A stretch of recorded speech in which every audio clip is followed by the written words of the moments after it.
நண்பர்களே, நீங்கள் பார்த்து கொண்டு இருப்பது உங்கள் கௌசிக ரிவ்யூ. சரி வாங்க வீடியோக்குள்ள போய் என்னென்ன நடக்க போகுது அப்படின்னு சொல்லிட்டு பாத்தீங்கன்னா, யாரை நம்பாருன்னே தெரியல குமாரண்ணா அப்படின்ற மாதிரி தாங்க ஒரு பக்கம் போயின்னு இருக்கு. என்னாச்சு அப்படின்னு சொல்லிட்டு பாத்தீங்கன்னா, கரெக்டா நம்ம மயில இருக்காங்கல்ல, லவ் பண்ணுறேன்னு சொல்லிட்டு ஒருத்தன் வாழ்க்கையை ஏமாற்ற பார்த்தா அவங்ககிட்ட வந்து தப்பிச்சு வந்து வாழ்க்கையை காப்பாற்றிடலாம்னு சொல்லிட்டு நினச்சும் போது ஒரு கிழவங்கிட்ட வந்து அந்த கிழவன் இருந்துன்னு ஒரு பொண்ணு வயசு தான் ஆகுது அப்படி இப்படின்னு சொல்லிட்டு பாசத்தை காட்டி அவர் இருந்துன்னு ஒரு பக்கம் கெடு கெட்டவன்னு சொல்லிட்டு தெரிய வரும்போது அந்த மனசு எந்த அளவுக்கு ஒரு பக்கம் சுக்குநூறாக உடஞ்சிடும் யோசிச்சு பாருங்களேன். அவர் இருந்துன்னு பாசவத ஆசை எல்லாமே அள்ளி அள்ளி கொட்டுறான் ஒரு பக்கம் தான் பொண்ணை பார்த்துற மாதிரி.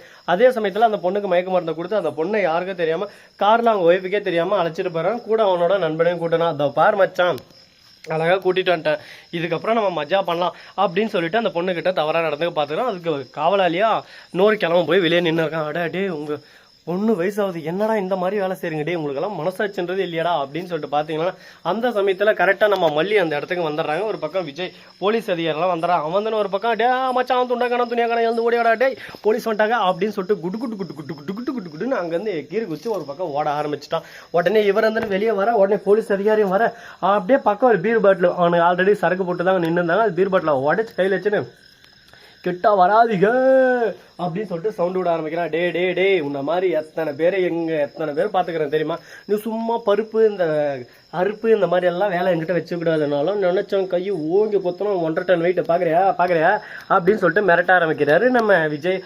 உடனே டே தம்பி இங்கே பாரு, இப்படிதான் அமைதியாகவே இருப்பேன், திடீர்னு எதனா ஒன்று இடத்தா பொழந்து கட்டுருவோம் பார்த்துக்க, நீ மட்டும் இப்போ எல்லாம் இங்கேருந்து கிளம்பல, அடுத்த செகண்டே இந்த பொண்ணை குத்திடுவேன் அப்படின்னு சொல்லிட்டு மிரட்ட ஆரம்பிக்க உடனே நம்ம மல்லி துருன்னு கொஞ்சம் ஆக்டிவ் ஆயிடுறாங்க. கீழே அந்த கல் அசாது எட்டி ஒரே வந்த செருப்பு கல்ல கரெக்டாக அவன் கை மேலே போய் உள்ள அவன் கையில் அந்த பாட்டில் இது கீழே வந்துட்டு உடனே நம்ம விஜய் போய் அவன் கண்ணத்தனில் 4 சப்புன்னு போட்டு அவனை கீழே தள்ளி அவனை பிடிச்சிடுறாங்க. போலீஸ் எல்லாம் ஒரு பக்கம் அவனை பிடிச்சி சும்மா மிதின்னு ஓம குத்து மிதிக்கிறான். உன்ன மாதிரி நாயங்களால் தான்டா உலகம் கெட்டு குட்டிச்சோருவா போயின்னு இருக்கு அப்படின்னு சொல்லிட்டு அடிச்சு அவன் மூஞ்சி திருப்பிடுறாங்க கொலன்னு. அந்த இடத்துக்கு ஒரு பக்கம் மீடியாவும் வந்துடுது. மீடியா கிட்ட சொல்றாங்க, இந்த மாதிரி எந்த ஒரு நபரையும் நம்பி யாரும் போகாதீங்க, வாழ்க்கையில நம்ம ஃபர்ஸ்ட் சம்பாதிக்கணும், நல்ல வேலைக்கு போகணும், அதுக்கப்புறம் தான் எந்த ஒரு தேர்வையும் நம்ம தேர்ந்தெடுக்கணும். அதை விட்டுட்டு அவசரத்துல எப்பயோ ஒன்று அவசரத்துல வர்றது பேர் அதான் லவ்வே இல்லை. அதை நம்பி போயிட்டு அந்த பொண்ணோட வாழ்க்கை அவனை நம்பி போய் அவன் வாழ்க்கையை சீரழிச்சிருவானு சொல்லிட்டு பயந்து இவரை நம்பி வந்தா இவன் அதுக்கு மேல கேடு கேட்டவனா கேப் மாதிரி முள்ள மாதிரி முடிச்சு வைக்க இருக்கான்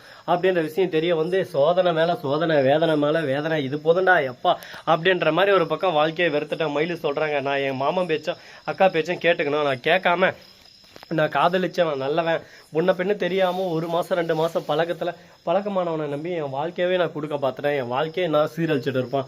ஆனால் பெற்று வளர்த்து என்னை இவ்வளோ நாள் ஆளாக்கணவங்க எனக்கு நல்லது தான் செய்வாங்கன்னு சொல்லிட்டு எனக்கு புரியல, அது தெரியல, அந்த வயசில் அதெல்லாம் புரியாது, அதை புரிஞ்சு தெரிஞ்சு அறிஞ்சு நடந்துக்கிட்டா உங்கள் வாழ்க்கை சந்தோஷமா இருக்கும் அப்படின்னு சொல்லிட்டு அட்வைஸ் பண்ண ஆரம்பிக்கிறாங்க. நம்ம மயிலுக்கிட்ட உடனே சரி அந்த அட்வைஸ் எல்லாம் ஒரு பக்கம் கேட்டுக்கிட்டு நம்ம விஜயும் மறுபக்கம் மல்லி இருக்காங்களா 2 பேரும் சேர்ந்துன்னு சரி மயில போனதெல்லாம் போயிடுச்சு, இதோட இந்த கருமத்தெல்லாம் இதோட இதான் இங்கேயே தலைமொழிகிட்டு வந்துரு அப்படின்ற மாதிரி யார் என்ன சொல்லுவாங்க அப்படின்னு சொல்லிட்டா யோசிக்காது. உன் வாழ்க்கை யாரும் தப்பு பண்ணாதவங்களே இந்த உலகத்தில் இல்லை, எல்லாருமே எதனா ஒரு தப்பு பண்ணியிருப்பாங்க. அதனால நீ எதை பற்றியும் கவலைப்படாமல் எதை பற்றியும் கேர் பண்ணிக்காமல் அடுத்து என்ன பண்ணலாம் அப்படின்ற விஷயத்தை பற்றி யோசிச்சு நீயே டெவலப் பண்ணிடணும்.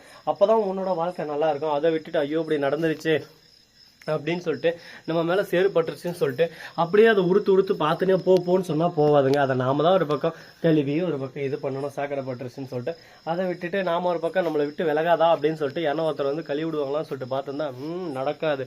உங்களுக்கு நீங்கள் தான் இறங்கி உதவி செஞ்சாகணும், அப்போ மட்டும்தான் எல்லாமே சாத்தியக்கூறாகும் அப்படின்றத அடித்து சொல்கிறாங்க. இதை கேட்கும்போது நமக்கே ஒரு பக்கம் பரவாயில்லடா எப்பா நல்ல விஷயமா தான் இருக்குது, ஓகே இது ஒரு பக்கம் பாராட்டத்தங்க விஷயமா தான் இருக்குது அப்படின்னு சொல்லிட்டு சந்தோஷப்படுற மாதிரி விஷயமாகவும் இருக்குது.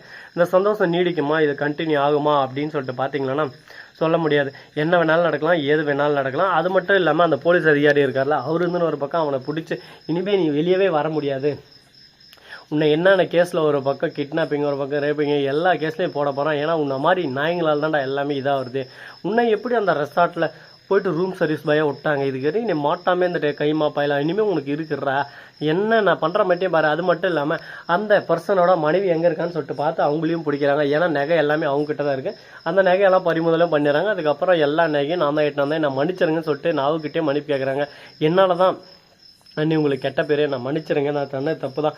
இதோ பாரு மயிலே, நீ உன் தப்பாக உணர்ந்துட்டல, இதுக்கப்புறம் அந்த வேலையை நீ செய்ய மாட்டேன்னு எனக்கு நல்லா தெரியும். அதனால் இதுக்கப்புறம் படிப்பில் ஃபோக்கஸ் பண்ணி எப்படி வாழ்க்கையில் ஜெயிக்கிறது அப்படின்றத பற்றி பாரு, மற்றபடி இதை பற்றி யோசிச்சுக்கதான் உன் வாழ்க்கையை நீயே கெடுத்துக்கத அப்படின்னு சொல்லிட்டு சொன்னதான் சரி அண்ணி, இதுமாரி நான் அப்படியே இருக்கேன் அப்படின்னு சொல்லிட்டு தலை கிழிஞ்சுன்னு ஒரு பக்கம் மன்னிப்பு கேட்டு சைலண்டாக அந்த இடத்துலேருந்து போயிடுறாங்க. அந்த தினேஷ் என்னன்னா அப்படின்னு சொல்லிட்டு பார்த்தேன், அவனும் இந்த மாதிரி கிட்னாப் பண்ண விஷயத்தில் ஜெயிலில் தூக்கி போட்டுறாங்க. அவன் ஒரு பக்கம் டே என் செல்வாக்கு என்ன தெரியுமா, நான் யாரும் தெரியுமா, நான் இவ்வளோ பெரிய லாடு தெரியுமா அப்படின்னு சொல்லிட்டு சீனா போட்டுன்னு இருக்கேன். டே நீ யாரை வேணாரு எவனா வேணாரு அதை பற்றி எனக்கு கவலையே இல்லை. சும்மா திரும்ப என்கிட்ட அந்த காமெடி பண்ணுறது ஜோக் பண்ணுறது இந்த மாதிரி வேலையெல்லாம் வச்சுக்கதை. எல்லா டைமும் நான் ஒரே மாதிரி சீரியஸாக இல்லாமல் காமெடியாக பேசினு இருப்பேன்னு சொல்லிட்டு நினச்சினுக்கதை. சீரியஸ் ஆனால் அதுக்கப்புறம் நீ சீரியஸ் ஆயிடுவேன் அப்படின்னு சொல்லிட்டு சொன்னதும் சரி எதுவுமே பேச முடியாமல் சரி ஓகே இப்போதைக்கு நம்ம எதுவும் பேச முடியாது, பேச வேண்டிய இடத்துல அவன் இருக்கான், கேட்டுவோம் அப்படின்ற மாதிரி பேசின்னு இருக்காங்க. சரி பார்ப்போம் என்னென்ன நடக்க போகுது, எது நடக்க போகுதுன்னு சொல்லிட்டு. எல்லாமே ஒரு பக்கம் நல்லபடியாக நடந்துட்டா எப்படிங்க, வாழ்க்கைனா நிறையா சுவாரஸ்யங்கள் நகைச்சுவைகள் எல்லாமே இருந்தால் தானே ஜெயிக்க முடியும். எது ஒன்றுமே இல்லாமல் நம்ம ஜெயிச்சிடணும்னு சொல்லிட்டு நினச்சா அது வாய்ப்பு இல்லை, அது சாத்தியக்கூறும் அமையாது. ஸோ நண்பர்களே, இந்த வீடியோ பிடிச்சிருந்தா லைக் பண்ணுங்கள், கமெண்ட் பண்ணுங்கள், ஷேர் பண்ணுங்கள், டிங் பெல்லை தட்டி விட்டு போக. அப்போ தான் நான் போகிற அடுத்த வீடியோ உங்களுக்கு உடனுக்குடன் நோட்டிஃபிகேஷனில் வந்து கொண்டே இருக்கும். மிக்க நன்றி, தேங்க்ஸ் ஃபார் வாட்சிங், டாடா, see you, நன்றி, வணக்கம், முதல் நம்பருக்கு தருகிறேன்.